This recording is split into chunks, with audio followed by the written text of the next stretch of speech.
नमस्कार दोस्तों, एक बार फिर से स्वागत है आपका हमारी YouTube चैनल पर। दोस्तों, आप सभी को पता होगा कि जो उत्तर प्रदेश में शिक्षक भर्ती होती है, तो अभी तक जो शिक्षक भर्ती होती है वो किसी न किसी आयोग के द्वारा कराई जाती थी। लेकिन अब जो उत्तर प्रदेश का शिक्षा सेवा चयन आयोग का गठन हो रहा था पिछले 1 साल से, उसका नाम और निशान पता नहीं चल रहा था। लेकिन अब कुछ न्यूज निकल के सामने आ रही है, पॉजिटिव न्यूज है नया शिक्षा सेवा चयन आयोग को लेकर। आप सभी को पता होगा, मैंने खुद वीडियो में बताया था कि जो नया शिक्षा सेवा चयन आयोग है उसको विधानसभा से उसको मंजूरी मिल चुकी थी, लेकिन राज्यपाल से उसको मंजूरी नहीं मिली थी सर। तो अब जो राज्यपाल ने भी शिक्षा सेवा चयन आयोग को मंजूरी दे दी है, तो राज्यपाल से भी शिक्षा सेवा चयन आयोग को मंजूरी मिल गई है और विधानसभा से ऑलरेडी मंजूरी मिल चुकी थी। तो यानी कि जो बिल था शिक्षा सेवा चयन आयोग का जो बिल है वो पास हो चुका है, यानी कि शिक्षा सेवा चयन आयोग अब अस्तित्व में आ चुका है। तो अब अस्तित्व में आने के बाद का क्या होगा उसका, तो पहले तो गठन कंप्लीट हो चुका है, अब उसके सदस्यों की नियुक्ति होगी। इसमें जो सदस्य होने वाले हैं वो 12 सदस्य होने वाले हैं।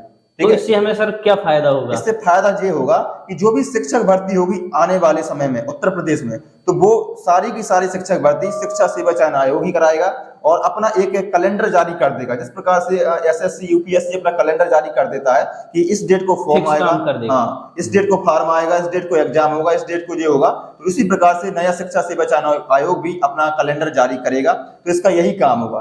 तो अब इसका गठन हो चुका है, इसके सदस्यों की नियुक्ति होने वाली है और इसका जो कार्यालय है, इसका हेडक्वार्टर है प्रयागराज उत्तर प्रदेश में होने वाला है। तो प्रयागराज में इसका हेडक्वार्टर है। तो बहुत जल्दी इसके जो सदस्यों की नियुक्ति होने वाली है।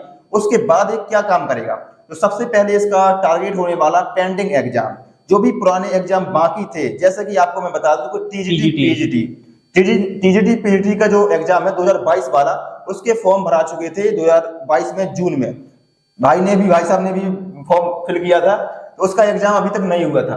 मैं बताना चाहूंगा, मैंने जून में 2022 में फॉर्म भरा था जी। आज शायद ये मुद्दा नहीं उठता तो मैं तो भूल ही गया था कि मैंने कोई फॉर्म भी भरा था टीजीटी का, और मुझे इसका तो होश बिल्कुल ही नहीं है कि उसका एग्जाम कब है, और ना ही अभी कुछ ऐसी नोटिफिकेशन आई है। अभी कोई ऐसी नोटिफिकेशन नहीं है, लेकिन मैं आपको बता दूं कि आप थोड़ा तैयारी करते रहिए, क्योंकि अब शिक्षा सेवा चयन आयोग का गठन हो चुका है। तो उसके बाद जो पेंडिंग एग्जाम है, सबसे पहले टीजीटी पीजीटी का एग्जाम कराया गया और उसके बाद यूपी टेट की एग्जाम होने की संभावना है।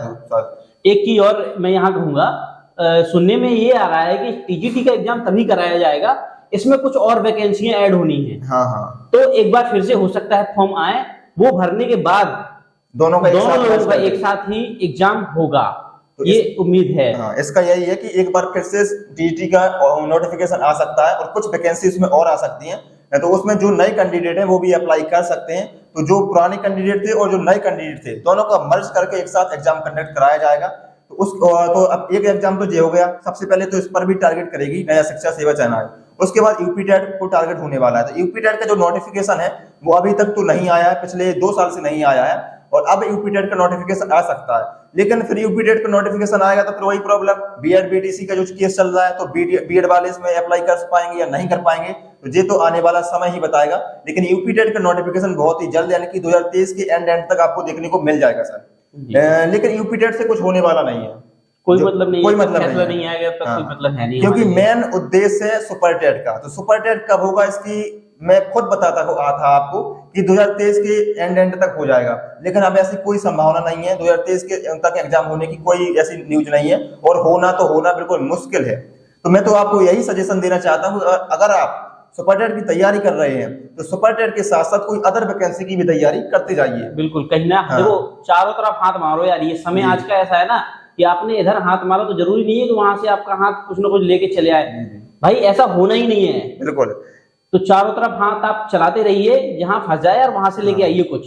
अगर आपका उद्देश्य टीचर बनना है तो टीचर आप 1-2 साल बाद ही बन सकते हैं, लेकिन मेन उद्देश्य होना चाहिए हमें रोजगार पाना। तो रोजगार के लिए अब और भी अदर एग्जाम को टारगेट कर सकते हैं, जैसे जो यूपी पेट होता है, लेखपाल होता है, बहुत सारी वैकेंसी होती है, पुलिस वीडियो पुलिस सारी वैकेंसी आने वाली है। तो जैसे उत्तर प्रदेश पुलिस की आने वाली है, उत्तर प्रदेश सब इंस्पेक्टर की आने वाली है, तो उसका भी वीडियो मैंने बना के डाल दिया है, आपको डिस्क्रिप्शन में लिंक मिल जाएगी और आई बटन पर भी मिल जाएगा, तो आप देख सकते हैं उसके बारे में। तो मेरा तो आपको यही सजेशन है कि अगर आप सुपर टेट की तैयारी कर रहे हैं तो उस तैयारी को करते रहिए, लेकिन साथ साथ में किसी अदर एग्जाम को भी टारगेट करते रहिए। तो अभी तो यही न्यूज है कि शिक्षा सेवा चयन आयोग को लेकर एक सकारात्मक न्यूज है इसका, और राज्यपाल से मंजूरी मिल गई है। बिल्कुल। तो आप वीडियो पर पहली बार आए हैं, चैनल पर पहली बार आए हैं, तो चैनल को सब्सक्राइब करिए और मिलते हैं अगले वीडियो में। तब तक के लिए नमस्कार, धन्यवाद।